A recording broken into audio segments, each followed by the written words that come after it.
Hello learners, welcome to my YouTube channel to the point learning. आज मैं आपके साथ क्लास 12 बिजनेस स्टडी में नेक्स्ट चैप्टर की समरी, जो कि है ऑर्गेनाइजिंग चैप्टर, उसको डिस्कस करने जा रही हूँ।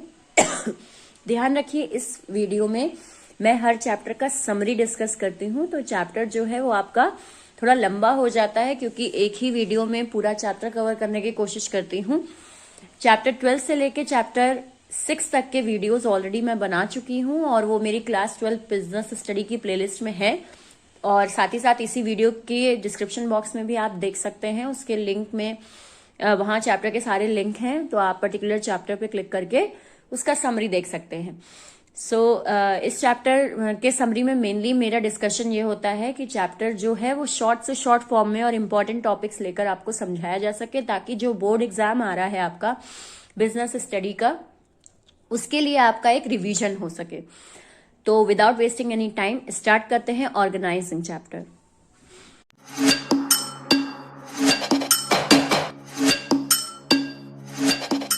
ऑर्गेनाइजिंग में सबसे पहले अगर मीनिंग की बात करें, तो मीनिंग का मतलब हो जाता है कि ऑर्गेनाइजिंग एक ऐसा स्टेप है, आपके मैनेजमेंट का ऐसा फंक्शन है, जिसमें जनरली देखा जाता है कि रिसोर्सेज को किस तरीके से आपको सिस्टमैटिकली अरेंज करना है, ऑर्गेनाइज करना है, ताकि आपके ऑर्गेनाइजेशन का गोल अचीव हो सके।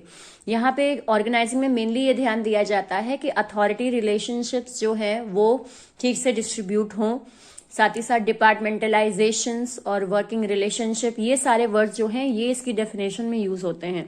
यानी ऑर्गेनाइजिंग का मतलब आप ये कह सकते हैं कि जो रिसोर्सेज वगैरह आपके पास हैं उन्हें ठीक से कैसे मैनेज करना है, वो काम आप ऑर्गेनाइजिंग फंक्शन के अंडर में रहकर करते हैं। तो सबसे पहले डिस्कस करते हैं ऑर्गेनाइजिंग की इम्पोर्टेंस। तो ऑर्गेनाइजिंग की इम्पोर्टेंस में कि हम ऑर्गेनाइजिंग क्यों करें या क्यों जरूरी है, तो पहला आ जाए बेनिफिट ऑफ स्पेशलाइजेशन। देखिए, ऑर्गेनाइजिंग में अभी मैंने आपको बताया कि किसको कितना काम दिया जाए, अथॉरिटी किसके पास कितनी हो, और कौन किसके लिए अकाउंटेबल है, कौन किसको जवाबदेही देगा, काम की रिपोर्ट देगा, ये सारी चीजें डिसाइड करने का काम ऑर्गेनाइजिंग है। तो अगर हम ऑर्गेनाइजिंग फंक्शन ऑफ मैनेजमेंट का काम करते हैं, तो ये हमारे काम को और ज्यादा स्पेशलाइज करता है, यानी कि और ज्यादा स्पेशलाइज्ड वे में हम काम को अच्छी तरीके से काम को कर पाएंगे, और हमें अच्छे काम का जो बेनिफिट है वो मिल सकेगा। दूसरा आते हैं क्लैरिटी इन वर्किंग रिलेशनशिप। जब एक ऑर्गेनाइजेशन में ऑर्गेनाइजिंग फंक्शन किया जाता है, तो उसमें पूरा जो आपका स्पैन ऑफ मैनेजमेंट है और अलग अलग जो लेवल्स ऑफ मैनेजमेंट है वो बहुत ही ज्यादा क्लैरिफाई कर दिए जाते हैं। यानी कि हर पर्सन को क्या काम करना है और किसको अपने काम की रिपोर्ट देनी है, ये सब बहुत क्लियर वे में बता दिया जाता है। तो ये चीज क्या लाती है, वर्किंग रिलेशनशिप में कहीं ना कहीं क्लैरिटी लाती है, सबको पता हो जाता है कि उन्हें क्या काम करना है, किसको आंसर देना है, ये सारी चीजें। Optimum utilisation of resources. Organising में रिसोर्सेज को अच्छे से यूज करना सिखाया जाता है, या ऑर्गेनाइजिंग की मदद से जो रिसोर्सेज हैं आपके पास, जनरली M3 3 रिसोर्सेज होती हैं, मैन, मनी, मटेरियल। ये तीनों ही रिसोर्सेज अच्छे से यूटिलाइज तभी हो पाएंगी जब ऑर्गेनाइजिंग फंक्शन सही से किया जाएगा, काम को अच्छे से डिवाइड किया जाएगा, सबको काम सही से अलॉट किया जाएगा, तो ही जाके आपका डिपार्टमेंट्स वगैरह सही से बनाए जाएंगे, तभी जाके रिसोर्सेज अच्छे से यूज हो पाएंगे। तो ये सारे काम यहाँ ऑर्गेनाइजिंग में किए जाते हैं, इसलिए यूटिलाइजेशन अच्छे से हो पाता है। नेक्स्ट है एडेप्टेशन टू चेंज। किसी भी तरीके का कोई चेंज लाना है या कोई चेंज बाहर की इन्वायरमेंट में हो रहा है और उसको अप्लाई करवाना है, तो वो भी बहुत आराम से हो पाता है जब ऑर्गेनाइजिंग फंक्शन अच्छे से हुआ हो। ऑर्गेनाइजिंग का मतलब ही है चीजों को व्यवस्थित तरीके से करना। तो जब इसको सूटेबल तरीके से किया जा रहा है, तो यानी कि किसी भी तरीके का चेंज अगर होगा, ऑर्गेनाइजिंग में आएगा, आपकी ऑर्गेनाइजेशन में कोई भी चेंजेस आएंगे, तो आप उसको आसानी से अडेप्ट कर सकोगे, यानी कि सूटेबल तरीके से वो आपके ऑर्गेनाइजेशन में एडजस्ट हो पाएंगे चेंजेस। तो ये चीज क्या है कि कोई भी नए चेंजेबल थिंग्स या चैलेंजेस वगैरह आप अच्छे से एक्सेप्ट कर पाएंगे अगर ऑर्गेनाइजिंग फंक्शन अच्छे से हो रहा है। देन आते हैं इफेक्टिव एडमिनिस्ट्रेशन। एडमिनिस्ट्रेशन जो है वो इफेक्टिव होती है। एडमिनिस्ट्रेशन वर्ड जब भी आता है तो मेनली ध्यान रखिएगा कि लोगों की पोजीशंस और एम्प्लॉयज की पोजीशंस, अलग अलग जितने भी आपके लेवल्स हैं उन सब की पोजीशंस के बारे में बात की जा रही है। तो ऑर्गेनाइजिंग में काम ही यही किया जाता है कि वर्क को डिवाइड करके अलग अलग डिपार्टमेंट्स वगैरह बनाए जाते हैं। तो ये चीज क्या कर देता है, ये एडमिनिस्ट्रेशन वर्क को और ज्यादा अच्छे से इफेक्टिव वे में कर देता है, हर किसी को वर्क अलॉट कर देता है, तो आपकी एडमिनिस्ट्रेशन जो है वो बेहतर हो पाती है। नेक्स्ट है डेवलपमेंट ऑफ पर्सनल।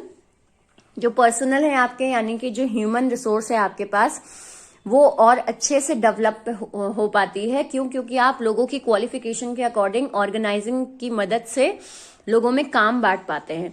जिससे क्या है कि एक जो आप पर्सन आपके यहाँ काम कर रहा है, चाहे वो मैनेजर की पोस्ट पे है, चाहे एम्प्लॉय की पोस्ट पे है, चाहे वो किसी अदर टॉप लेवल की पोस्ट पे है, वो उसका डेवलपमेंट सही से हो पाएगा क्योंकि वो अपने अकॉर्डिंग वर्क कर पाएगा, उसको उसकी क्वालिफिकेशन के अकॉर्डिंग वर्क दिया जाएगा। तो डेवलपमेंट कुछ सीखने को भी बढ़िया बेहतर तरीके से मिलता है एक एम्प्लॉय को।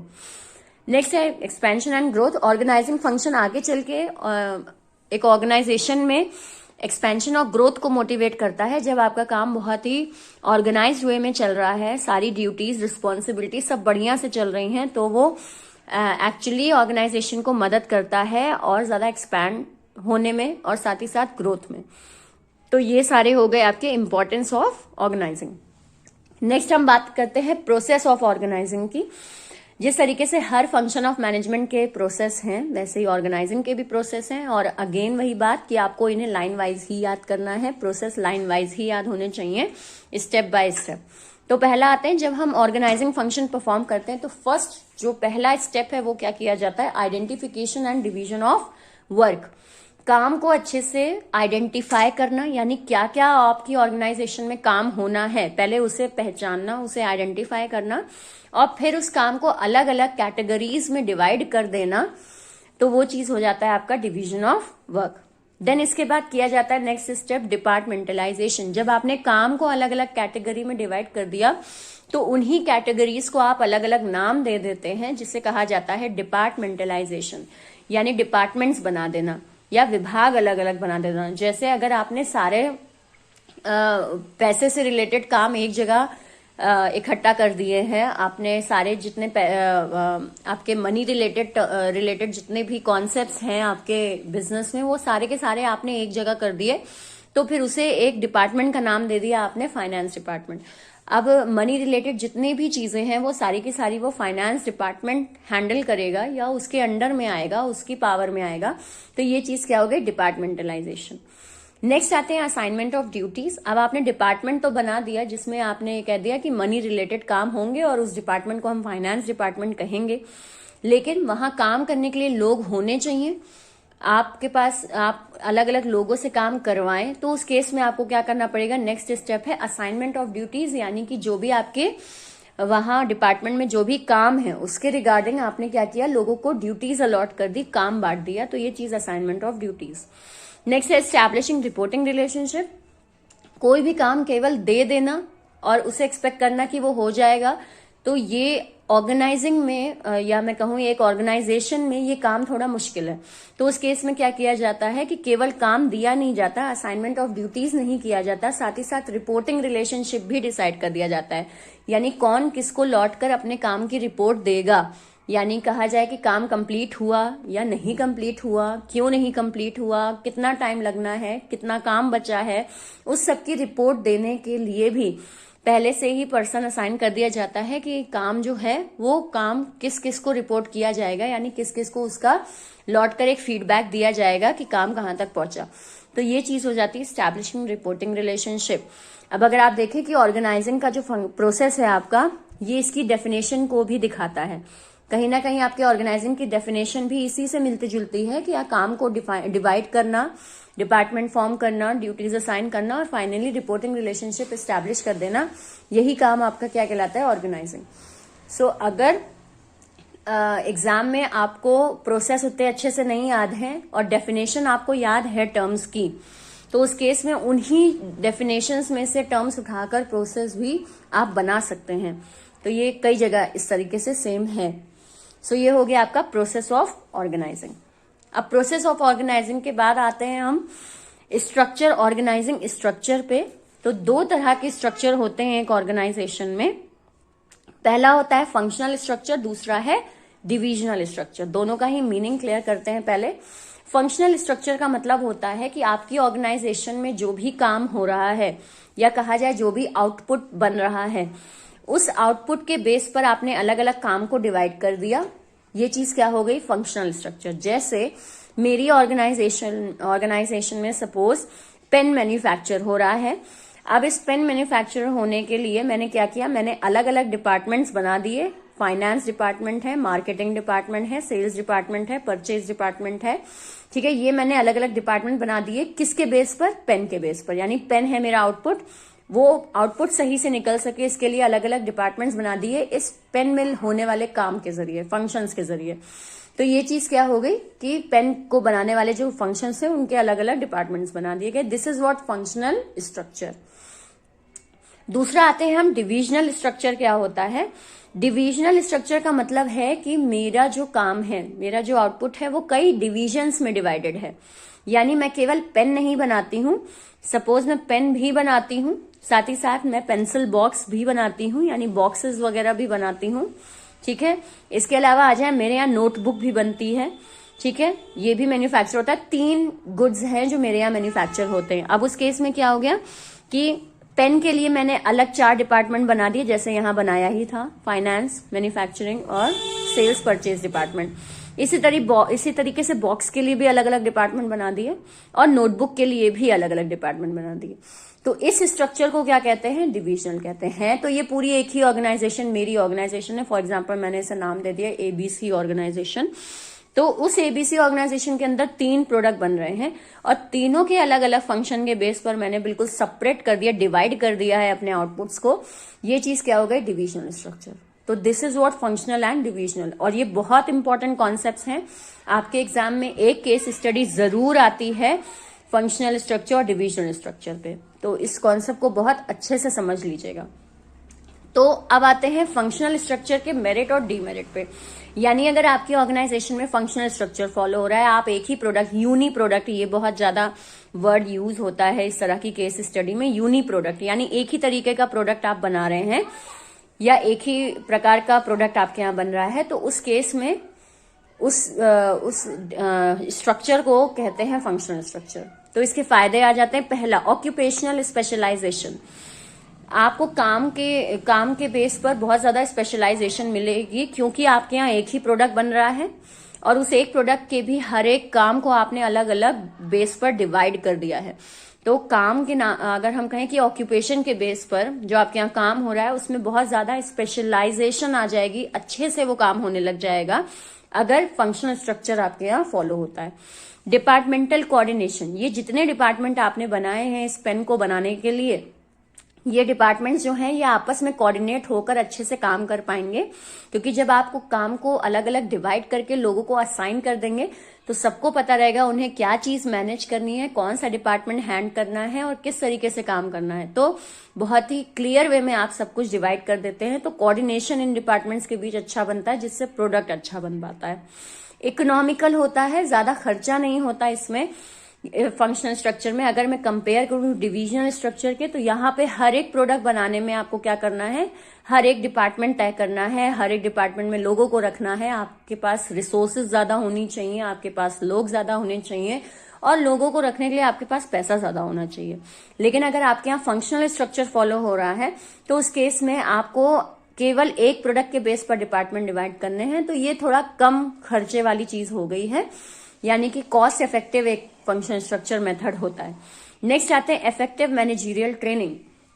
आप अच्छे से मैनेजरियल ट्रेनिंग जो है वो लोगों को दे पाते हैं, या एक मैनेजर की अच्छे से ट्रेनिंग हो पाती है, क्योंकि हर एक डिपार्टमेंट में आप एक मैनेजर जरूर असाइन करते हैं कि तुम फाइनेंस मैनेजर हो, तुम्हारा मार्केटिंग मैनेजमेंट है, तुम सेल्स मैनेजर हो। तो ये चीजें क्या है, कहीं ना कहीं आपको एक अच्छा ट्रेंड जो मैनेजर है वो खड़ा हो पाता है आपके बिजनेस को मैनेज करने के लिए। नेक्स्ट आते हैं ग्रेटर एफिशिएंसी। ग्रेटर एफिशिएंसी का मतलब होता है कि काम को अच्छे एफिशिएंट वे में करना, बहुत ज्यादा बेस्ट वे में करना, तो ग्रेटर एफिशिएंसी कहलाता है। क्यों? क्योंकि आपने जो एक प्रोडक्ट लिया उसके अलग अलग डिपार्टमेंट्स डिवाइड किए, डिपार्टमेंट्स अलग डिवाइड कर दिए, काम अलग डिवाइड कर दिया, कौन किसको रिपोर्ट करेगा ये अलग बिल्कुल अच्छे से डिफाइन कर दिया, तो ये अल्टीमेटली क्या करेगा कि एक ऑर्गेनाइजेशन की एफिशिएंसी को बढ़ाएगा। नेक्स्ट आते हैं कि फंक्शनल स्ट्रक्चर के डीमेरिट क्या है। डीमेरिट का मतलब हो गया कि इनके डिसएडवांटेजेस क्या क्या हैं। तो पहला आ जाए इंटर डिपार्टमेंटल कॉन्फ्लिक्ट। जब आप एक प्रोडक्ट के बेस पर अलग अलग डिपार्टमेंट डिवाइड कर देते हैं तो मे बी पॉसिबल कि अलग अलग डिपार्टमेंट्स के बीच कंपटीशन अराइज हो जाए, वो आपस में लड़ने लग जाए। ये प्रॉब्लम हो जाती है डिपार्टमेंट्स डिवाइड कर देने पे। तो हर कोई एक दूसरे को ब्लेम कर सकता है, तो ये चीज पॉसिबल है। इस वजह से फंक्शनल स्ट्रक्चर इतना अच्छा नहीं वर्क कर पाएगा। देन आते हैं इनइफेक्टिव कोऑर्डिनेशन।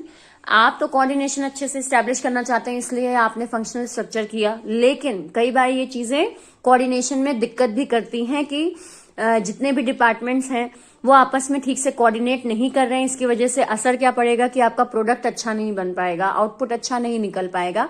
तो ये चीज क्या हो गया कि ये लोग अगर आपस में कोऑर्डिनेट नहीं करेंगे या डिपार्टमेंट्स आपस में कोऑर्डिनेट नहीं करेंगे तो उसका सीधा इफेक्ट आपके प्रोडक्ट पे पड़ेगा। देन आते हैं इनफ्लेक्सिबिलिटी। क्योंकि आपने डिपार्टमेंट डिवाइड कर दिए हैं तो हर एक डिपार्टमेंट में आपने जिन लोगों को रखा है वो केवल उतना ही काम जानते हैं, उसके अलावा वो ना ही ट्रेंड है, ना ही उन्हें पता है कि बाकी डिपार्टमेंट्स में क्या चल रहा है। ये चीज क्या हो गई कि आप एक पर्सन को फिर दूसरे काम में अलॉट नहीं कर सकते, क्योंकि उसे उसकी कोई नॉलेज ही नहीं है। आपने उसको दूसरे काम के बारे में कुछ समझाया ही नहीं है, क्योंकि आपने उसका डिपार्टमेंट ही अलग कर दिया था। वो अलग इन्वायरमेंट में था, अलग काम कर रहा था, तो अब उसे बाकी डिपार्टमेंट्स की कोई जानकारी नहीं होगी। ये चीज क्या होगी कि कहीं ना कहीं नॉलेज जो है वो एक सीमित हो जाती है। तो इनफ्लेक्सिबिलिटी आ जाती है एक ऑर्गेनाइजेशन में, लोगों के जितने एम्प्लॉय हैं उनमें। तो ये चीज भी एक ऑर्गेनाइजेशन के लिए फ्रूटफुल नहीं होती। तो ये हो गए इसके डीमेरिट्स। नेक्स्ट आते हैं डिविजनल स्ट्रक्चर के मेरिट्स के बारे में। पहला आ जाए प्रोडक्ट स्पेशलाइजेशन। अगर ऑर्गेनाइजेशन में आप अलग अलग प्रोडक्ट बना रहे हो तो उस केस में डिविजनल स्ट्रक्चर सबसे सूटेबल स्ट्रक्चर होता है कि आपने अलग अलग प्रोडक्ट के बेस पर अलग अलग डिपार्टमेंट सेट कर दिए हैं, तो कहीं कोई कंफ्यूजन, कहीं कोई घालमेल, कहीं कोई दिक्कत नहीं होगी आपको तीनों प्रोडक्ट को मेंटेन रखने में। प्रोडक्ट स्पेशलाइजेशन आ जाएगा, हर एक प्रोडक्ट पे आप अच्छे से फोकस कर पाएंगे। नेक्स्ट आता है इजी एक्सपेंशन। अगर बिजनेस को बढ़ाना है तो डिविजनल स्ट्रक्चर सबसे अच्छा होता है। क्यों? क्योंकि यहाँ पे काम को प्रोडक्ट के अकॉर्डिंग ही डिवाइड किया जाता है। जितने तरह के प्रोडक्ट बन रहे हैं उतने सेपरेट डिपार्टमेंट बनते हैं, तो कहीं ना कहीं ये ऑर्गेनाइजेशन को एक्सपैंड करने का एक बढ़िया तरीका होता है। देन आते हैं quick decision making. Decision making जल्दी हो जाती है क्योंकि आपने प्रोडक्ट के बेस पर अलग अलग डिपार्टमेंट डिवाइड कर दिए हैं। तो पेन से रिलेटेड कोई डिसीजन लेना है तो उसमें बॉक्स और नोटबुक वाले डिपार्टमेंट से पूछने की जरूरत ही नहीं है। आप अपने लेवल पे डिसीजन ले सकते हैं, because you are responsible for that output only. तो ये चीज क्या है, डिसीजन मेकिंग को जल्दी करता है। पूरी ऑर्गेनाइजेशन को परेशान करने की जरूरत नहीं पड़ती है। जिस प्रोडक्ट से रिलेटेड डिसीजन है उस प्रोडक्ट के अथॉरिटीज उसका डिसीजन ले लेती है। नेक्स्ट आते हैं अकाउंटेबिलिटी। आपको गलतियां पहचानने में भी आसानी हो जाती है जब डिविजनल स्ट्रक्चर यूज किया जाता है। फॉर एग्जाम्पल, अगर बॉक्स की सेल जो है, पेंसिल बॉक्स की सेल जो है, अगर वो गिर रही है तो उसका रीजन आप अच्छे से आइडेंटिफाई कर पाएंगे, क्योंकि आपको पता रहेगा कि दिक्कत केवल बॉक्स वाले डिपार्टमेंट में ही है, उसका पेन या नोटबुक से कोई लेना देना नहीं। तो ये चीज क्या है, अकाउंटेबिलिटी, यानी कि गलती पता लगाना या किसका वर्क था, किसने नहीं किया, ये चीजें आइडेंटिफाई करने में आसानी हो जाती है। देन आते हैं डेवलपमेंट ऑफ स्किल्स। कहीं ना कहीं स्किल्स डेवलप होती हैं क्योंकि आप यहाँ डिपार्टमेंट डिवाइड करते हैं, हर कोई जो है वो अपने लेवल से काम को सीखता है। कई सारे डिपार्टमेंट्स डिवाइड होने की वजह से, उनमें कोऑर्डिनेशन होने की वजह से जो स्किल्स हैं वो लोगों की डेवलप हो पाती हैं। आपका ह्यूमन रिसोर्स जो है वो और ज्यादा चीजों को सीख पाता है, और ज्यादा डिपार्टमेंट्स हो जाने की वजह से, और ज्यादा प्रोडक्ट हो जाने की वजह से कई चीजों की नॉलेज मिल जाती है। तो ये चीज क्या है, कहीं ना कहीं स्किल्स डेवलप होती हैं एक एम्प्लॉय की। नेक्स्ट आते हैं नुकसान क्या है इसका। तो पहला है कॉन्फ्लिक्ट। कॉन्फ्लिक्ट्स अराइज हो जाते हैं एक ऑर्गेनाइजेशन में।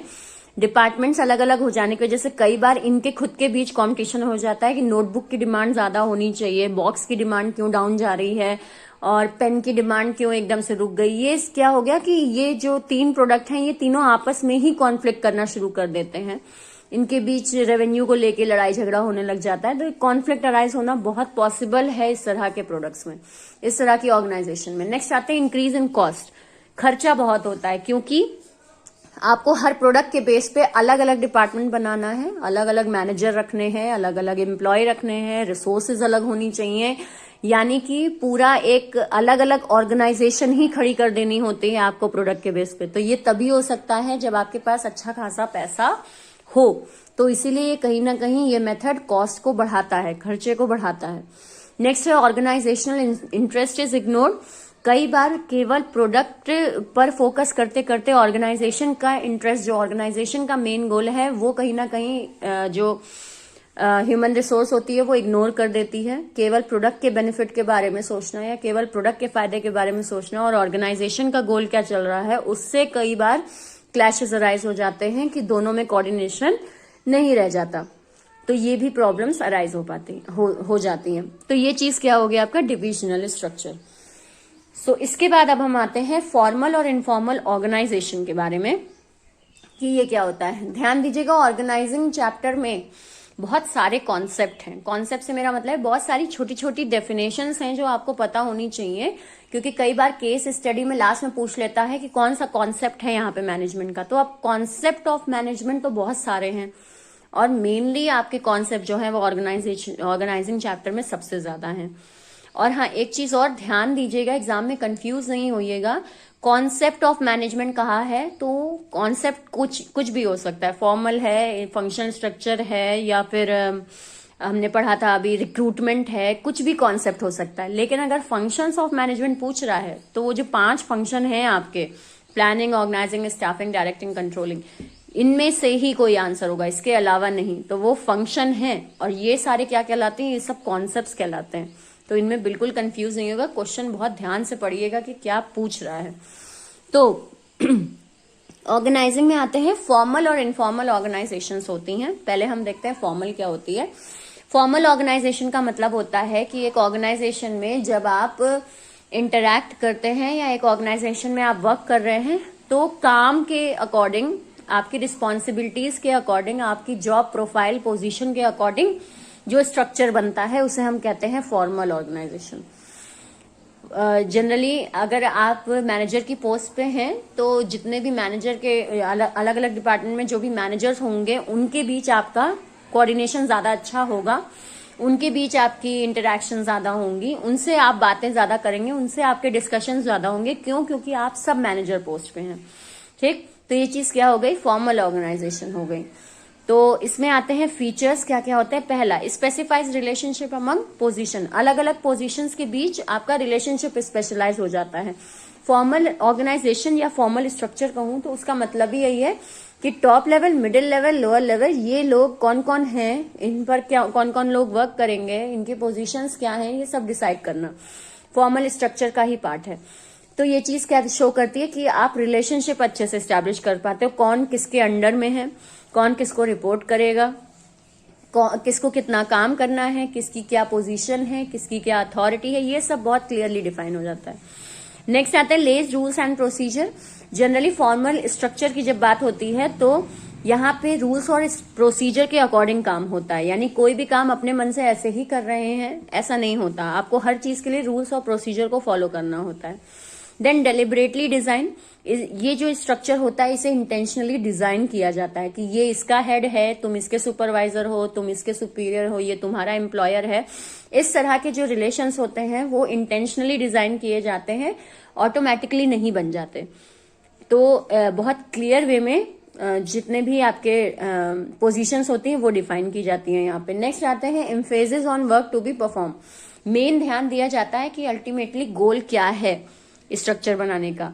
अगर सपोज एक टीम लीडर को 5 मेंबर्स दिए गए हैं और कह दिया गया ये पर्टिकुलर पर्सन तुम्हारा लीडर है, अब उन 5 लोगों को उस लीडर के अंडर में काम करना है, तो एक पर्टिकुलर कारण की वजह से वो काम दिया गया होगा या उस पर्टिकुलर लीडर को वो 5 लोग दिए गए होंगे।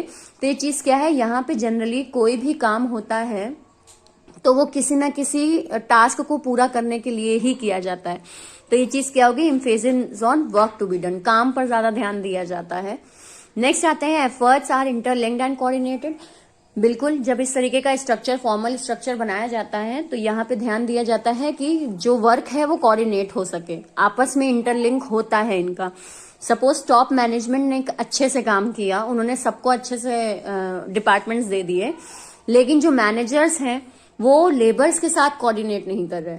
या जो मैनेजर्स हैं वो अपने एम्प्लॉयज के साथ कोऑर्डिनेट नहीं कर रहे, तो टॉप मैनेजमेंट ने भले ही कितना अच्छा काम किया, अगर मिडिल लेवल अच्छे से नहीं कर रहा तो लोअर लेवल भी नहीं अच्छे से कर पाएगा और खुद मिडिल लेवल भी डिस्टर्ब रहेगा। ये चीज क्या हो गई कि एफर्ट्स जो हैं इन सबके वो आपस में जुड़े होते हैं, तभी ऑर्गेनाइजेशन का गोल पूरा होता है। तो ये हो गए सारे के सारे फीचर्स आपके फॉर्मल ऑर्गेनाइजेशन के। नेक्स्ट हम आते हैं इनफॉर्मल ऑर्गेनाइजेशन क्या होती है या इनफॉर्मल स्ट्रक्चर क्या होता है। इनफॉर्मल स्ट्रक्चर का मतलब हो जाता है अनइंटेंशनली जो स्ट्रक्चर बन रहा है एक ऑर्गेनाइजेशन में, उसे हम इनफॉर्मल स्ट्रक्चर कहते हैं, जिसमें कोई आपको पोजीशन, कोई रैंक, कौन किसका एम्प्लॉय, ये सब डिफाइन नहीं किया जाता, लेकिन ये जो रिलेशनशिप होता है ये ऑटोमेटिकली स्टैब्लिश हो जाता है क्योंकि आप पर्टिकुलर ऑर्गेनाइजेशन में वर्क कर रहे हैं।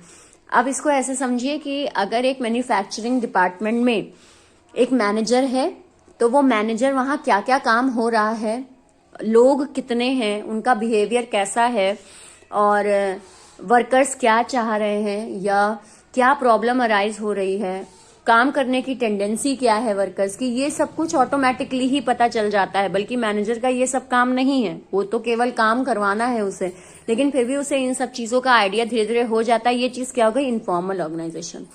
यानी फॉर्मल ऑर्गेनाइजेशन बनते बनते जो एक रिलेशनशिप ऑटोमेटिकली बन जाए उसे इनफॉर्मल ऑर्गेनाइजेशन कहते हैं। अब इसके फीचर्स क्या क्या है। पहला है ये originates within formal organisation. Formal organisation के अंदर इनफॉर्मल ऑर्गेनाइजेशन बनती है। जैसे एक ऑर्गेनाइजेशन में बता दिया गया है कि पर्टिकुलर पर्सन आपका लीडर है।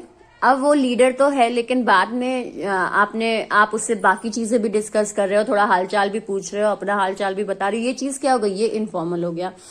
तो ये क्यों बना, क्यों आप पर्टिकुलर मैनेजर से ही बात कर रहे हो, किसी और मैनेजर से जाके बात नहीं कर रहे हो? क्यों? क्योंकि फॉर्मल स्ट्रक्चर ही वही था, आपका हेड वो था, आपका क्लोज हेड वो था, तो आप उसी से बात डिस्कस कर रहे हैं।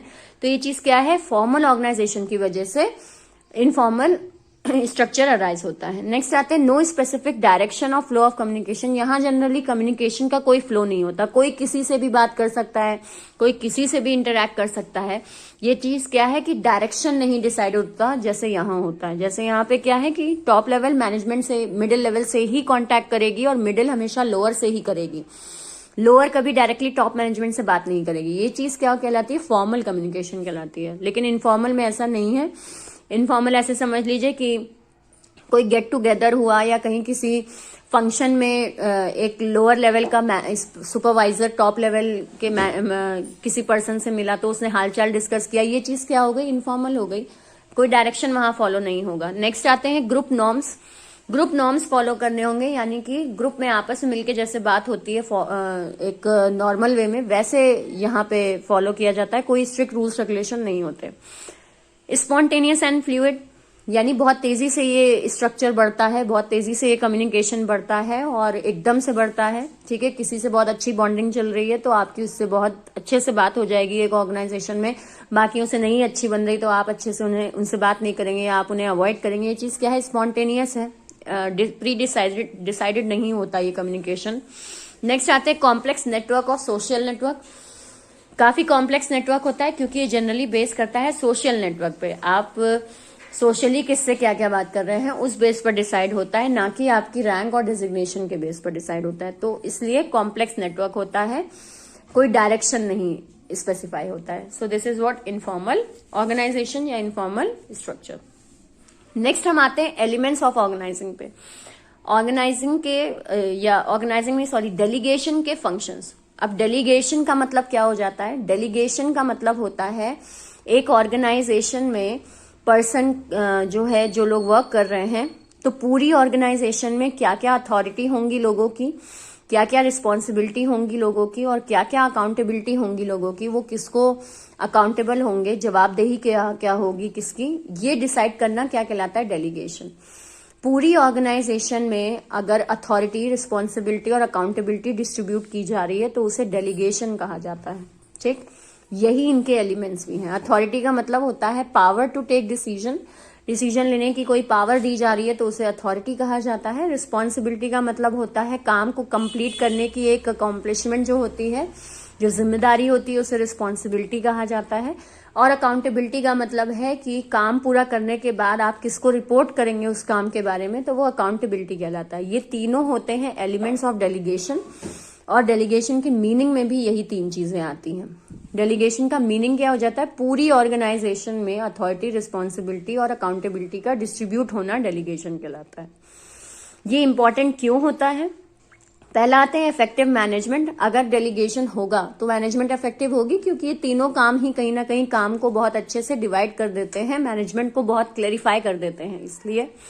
देन आते हैं एम्प्लॉय डेवलपमेंट हो पाता है। आप अथॉरिटी देते हैं, रिस्पॉन्सिबिलिटी देते हैं, कहीं ना कहीं एम्प्लॉय को बहुत कुछ सीखने मिलता है, तो वो उसका डेवलपमेंट होता है। मोटिवेशन ऑफ एम्प्लॉय, जब आप एक ऑर्गेनाइजेशन में हर किसी को अथॉरिटी, कुछ ना कुछ पावर दे रहे हैं, तो कहीं ना कहीं उसके काम करने का मोटिवेशन लेवल बढ़ जाता है।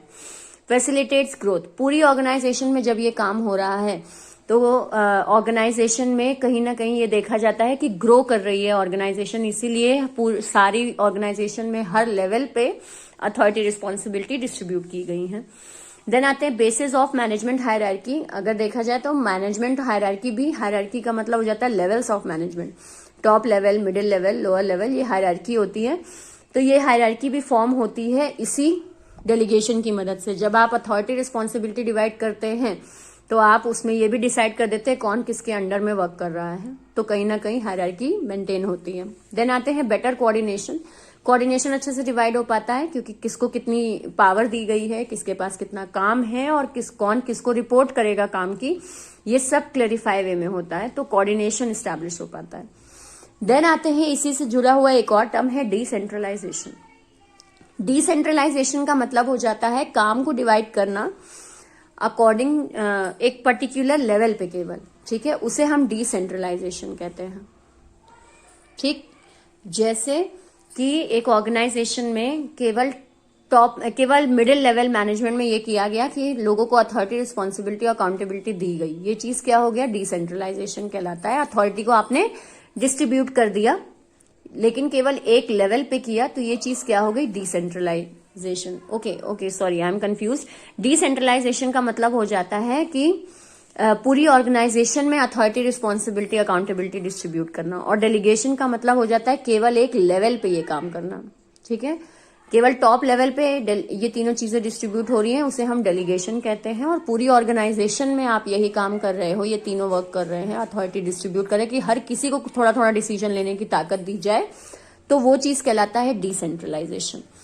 तो इसकी इंपॉर्टेंस क्या है, develop initiative among subordinates. Subordinates के बीच कहीं ना कहीं इनिशिएटिव, यानी कि एक अच्छा एक फ्रीडम लेने की, या एक अपनी राय देने की, अपना सजेशन देने की एक पावर आती है कहीं ना कहीं डिसेंट्रलाइजेशन की मदद से, क्योंकि आप पूरी ऑर्गेनाइजेशन में हर किसी को पावर डिस्ट्रीब्यूट कर देते हैं, तो हर पर्सन कहीं ना कहीं इनिशिएटिव ले पाता है, अपना सजेशन दे पाता है। नेक्स्ट आता है develop managerial talent for future. Managerial talent यानी एक मैनेजर का जो टैलेंट है वो कहीं ना कहीं आपको शो होता है जब आप डिसेंट्रलाइजेशन करते हैं। जिस पर्सन को आप नहीं जानते आप उसे भी अथॉरिटी दे देते हो, उस केस में वो भी कहीं ना कहीं काम को अगर बहुत अच्छा करके ला रहा है तो आपको उसके टैलेंट के बारे में भी पता चलता है, तो फ्यूचर टैलेंट डेवलप हो पाता है। क्विक डिसीजन मेकिंग, क्योंकि पूरी ऑर्गेनाइजेशन में आपने तीनों अथॉरिटी, रिस्पॉन्सिबिलिटी डिस्ट्रीब्यूट की है, तो उस केस में आपका काम जल्दी हो पाता है। वरना हर कोई आके अपना आधा काम छोड़ के आपसे डिस्कस करेगा, अच्छा ये परमिशन है, ये कर ले, ये कर ले। ये चीज क्या है, आप अथॉरिटी दे दीजिए और साथ साथ काम भी दे दीजिए, तो काम जल्दी हो जाएगा। क्यों? क्योंकि बार बार फिर परमिशन नहीं लेनी पड़ेगी, पर्टिकुलर पर्सन के पास पावर होगी अपने लेवल का काम करने की। तो क्विक डिसीजन मेकिंग।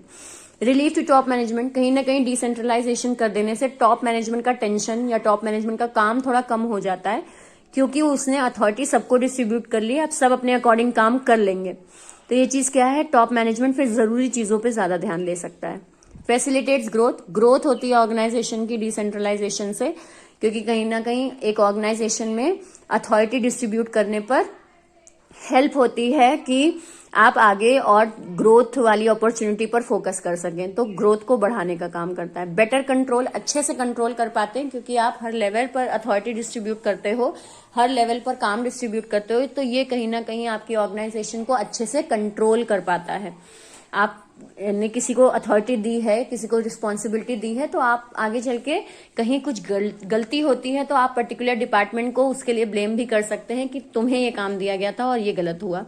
तो ये चीज क्या है, कंट्रोल अच्छा बना रहता है डिसेंट्रलाइजेशन करने से। सो ये आपका क्या हुआ, कॉन्सेप्ट यहाँ पे खत्म हुआ। ध्यान दीजिएगा, डिसेंट्रलाइजेशन जो है, अगेन बता रही हूं मैं, पूरी ऑर्गेनाइजेशन में आप अथॉरिटी डिस्ट्रीब्यूट कर दे रहे हैं हर लेवल पे, तो वो डिसेंट्रलाइजेशन है। और डेलीगेशन का मतलब है किसी एक लेवल पे आप अथॉरिटी डिस्ट्रीब्यूट कर रहे हो, रिस्पॉन्सिबिलिटी दे रहे हो, तो वो चीज डेलीगेशन है। तो यहाँ पे आपके ऑर्गेनाइजिंग से रिलेटेड सारे कॉन्सेप्ट्स खत्म हुए। ऑर्गेनाइजिंग चैप्टर हमारा यहाँ पे ओवर हुआ। आई होप आपको इस एक लॉन्ग वीडियो में सब कुछ समझ में आ गया हो। अगर कहीं कोई भी डाउट है तो कमेंट सेक्शन में जरूर लिखें। साथ ही साथ बाकी चैप्टर्स के भी वीडियो जरूर देखिएगा, डिस्क्रिप्शन बॉक्स में उनके लिंक्स हैं। आपको जिस भी चैप्टर का समरी चाहिए आप वहां से क्लिक करके उसे देख सकते हैं। और सब्सक्राइब जरूर कर लीजिए चैनल को, क्योंकि अभी और भी वीडियोस मैं बनाऊंगी समरी फॉर्म में, तो उनके लिए सब्सक्राइब जरूर करिए और बेल आइकन पे क्लिक करिए। So thank you and have a nice day.